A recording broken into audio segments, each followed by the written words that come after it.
தலைநகரில் பக்தி அமைச்சர் விசஸ் பனையூர் கட்சி ஒரு ரகசிய போர். அதிமுகவில் ஸ்வீட் பாக்ஸ் சர்ச்சை. மாஜி அமைச்சரின் முன்னாள் அமைச்சர் காமராஜ் அவர்கள் கிட்ட சுமார் 100 ஸ்வீட் பாக்ஸ் வர வழங்க வேண்டும்னு கூறப்பட்டதா தகவல்கள் கசிஞ்சிருக்கு. எடப்பாடியாரின் மாஸ்டர் பிளான், தினகரனின் ஏமாற்றமும் அன்புமணியின் அதிர்ஷ்டமும். தமிழ் மலர் கட்சிக்கே மற்ற மாநிலங்கள்ல செல்வாக்கு இருக்கு. அங்கிருந்தாவது தினகரனுக்கு ஒரு எம்பி சீட் வாங்கி தரலாமேன்னு வந்த அவர்களோட தரப்புக்கே திருப்பி விட்டாரான்னு அதிமுக வட்டாரங்கள்ல பேசப்படுது. வணக்கம் HKS வாய்ஸ் நேயர்களே, இன்றைக்கான நிழல் உலக செய்திகள். வீடியோக்குள்ள போறதுக்கு முன்னாடி நீங்க நம்ம சேனலை ஃபர்ஸ்ட் டைம் பாக்குறீங்கன்னா மறக்காம சப்ஸ்கிரைப் பண்ணிக்கோங்க. கூடவே அந்த பெல் ஐக்கனையும் கிளிக் பண்ணிக்கோங்க. உங்களுடைய கேள்விகளை மறக்காம கமெண்ட் செக்ஷன்ல ஷேர் பண்ணுங்க. வாங்க இன்றைக்கான செய்திகளுக்குள்ள போலாம். தலைநகரில் பக்தி அமைச்சர் விசஸ் பனையூர் கட்சி ஒரு ரகசிய போர். சென்னை அரசியல்ல இப்போ அதிகமா பேசப்படுற விஷயம் என்னன்னா, எஸ்ன்னு ஆரம்பிக்கிற அந்த அமைச்சரை சுற்றி தான். ஆன்மீக பற்றுக்கும் அதிரடி அரசியலுக்கும் பெயர் பெற்ற அவர் பனையூரை மையமா வச்சு வளர்ந்து கொண்டிருக்க அந்த கட்சியுடன் ஒரு மறைமுக மோதல்ல இருக்கிறாருன்னு சொல்லப்படுது. சென்னையில வேற கட்சிகள் பலமா நிலை நிக்கிறத அவர் விரும்ப மாட்டாராம். குறிப்பா பனையூர் கட்சி நடத்திய மாநாடு ஆரம்ப நிகழ்ச்சிகளுக்கு காவல்துறை வழியா தடைகள் வந்ததுக்கு பின்னாடி இவரோட திட்டம் தான் இருக்குன்னு அந்த கட்சி நம்புது. அதுவும் அமைச்சரின் சொந்த தொகுதியிலேயே பனையூர் கட்சிக்கு கணிசமான வாக்குகள் இருக்கலாம்னு பேசப்படுது. அதனால் அமைச்சருக்கு ஒரு அழுத்தம் ஏற்பட்டு இருக்குன்னு சொல்றாங்க. அமைச்சரின் துருதுரு குணம், எல்லா விஷயத்திலும் தலையிடுற பழக்கம், இதெல்லாம் அவர் சேர்ந்து இருக்கும் கட்சியிலேயே சிலருக்கு பிடிக்கலையாம். இதுவே அவருக்கு பின்னடைவா ஆகலாம்னு அரசியல் வட்டாரத்துல பேசப்படுது. அதிகாரத்தை பயன்படுத்தி எங்களை ஒடுக்குறாங்கன்னு நினைக்கிற பனையூர் கட்சி நிர்வாகிகள் இந்த தேர்தல்ல எப்படியாவது அவரை தோற்கடிக்கணும்னு ரொம்ப தீவிரமா வேலை செய்யறாங்கன்னு தகவல் கிடைச்சிருக்கு. நாங்க ஜெயிக்கிறோமோ இல்லையோ அது வேற விஷயம், ஆனா எங்களை வளர விடாம தடுக்கிற அந்த அமைச்சரை தோற்கடிக்கணும். இதுதான் இப்போ பனையூர் கட்சிக்குள்ள பேசப்படுற ரகசிய கோஷமா. இதற்காக அமைச்சரின் தொகுதியில உள்ள அதிருப்தி வாக்குகளையும் நடுநிலை வாக்குகளையும் சேர்க்கிற முயற்சியில அந்த கட்சியினர் இறங்கி இருக்காங்கன்னு சொல்லப்படுது. இந்த மாதிரி நேருக்கு நேர் மோதல் நடக்கிறதுனால வர தேர்தல்ல அந்த தொகுதியில ரொம்ப சூடான சுவாரஸ்யமான போட்டி நடக்க போறது உறுதின்னு அரசியல் வட்டாரத்துல பேசப்படுது. இது நேரடியாக மும்முனை போட்டியா மாறுமா என்பதையும் நாம கவனிக்கணும். இறுதியில் ஜெயிக்க போறது அமைச்சரின் அதிகார பலமா இல்ல பனையூர் கட்சியின் ஆவேசமான தேர்தல் களத்துல இறங்கி வேலை செய்யறதா பொறுத்திருந்துதான் பார்க்கணும். அதிமுகவில் ஸ்வீட் பாக்ஸ் சர்ச்சை.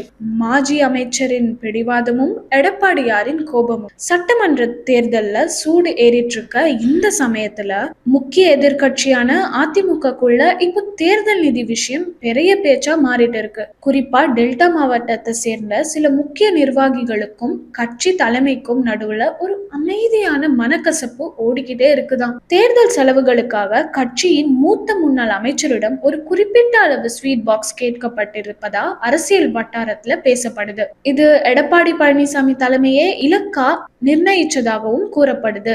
முன்னாள் அமைச்சர் காமராஜ் அவர்கள் கிட்ட சுமார் 100 ஸ்வீட் பாக்ஸ் வர வழங்க வேண்டும்னு கூறப்பட்டதா தகவல்கள் கசிஞ்சிருக்கு. ஆனா அவர் கேட்ட அளவுக்கு உடனடியா ஒத்துழைக்கலையாம். கொஞ்சம் இழுத்தடிப்பு நடக்குதுன்னு கிசுகிசுக்கள் வெளியாகத்தான் செய்யுது. இதனால் தலைமை தரப்புல ஒரு சிறிய அதிருப்தி இருக்குதாம். இதற்கு பிறகு கட்சிக்குள்ள சிலர் என்ன சொல்றாங்கன்னா, அடுத்த தேர்தல்ல சீட் ஒதுக்கீட்டுல சிக்கல் வருமா, அவர் விரும்பும் தொகுதி கிடைக்காத நிலை வருமா, முக்கியமான தேர்தல் பொறுப்புகள் கொடுக்காம ஒதுக்கப்படுவாரா அப்படின்ற மாதிரியான கேள்விகள் எழுந்துகிட்டே தான் இருக்குது. மேலும் கட்சி ஆலோசனை கூட்டங்கள், முக்கிய முடிவுகள் எல்லாத்திலும் அவருடைய பங்கு குறையலாம்னு சிலர் பேசுறாங்க. கட்சியில செல்வாக்கு இருந்த காலத்துல பலன் அனுபவிச்சவங்க இப்போ தேர்தல் நேரத்துல கட்சிக்கு உதவாம இருக்கிறது எந்த அளவுக்கு சரின்னு எடப்பாடி ஆதரவாளர்கள் கேள்வி எழுப்பி இருக்கிறதா அரசியல் வட்டாரத்துல தகவல்கள் கிடைச்சிருக்கு. இது எல்லாம் எவ்வளவு உண்மை எவ்வளவு வதந்தின்னு அடுத்த சில வாரங்கள்ல தான் தெளிவா புரியும். எடப்பாடியாரின் மாஸ்டர் பிளான், தினகரனின் ஏமாற்றமும் அன்புமணியின் அதிர்ஷ்டமும். தமிழகத்துல இருந்து காலியா போகிற ராஜ்யசபா ராஜ்யசபா சீட்டுகளை பிடிக்க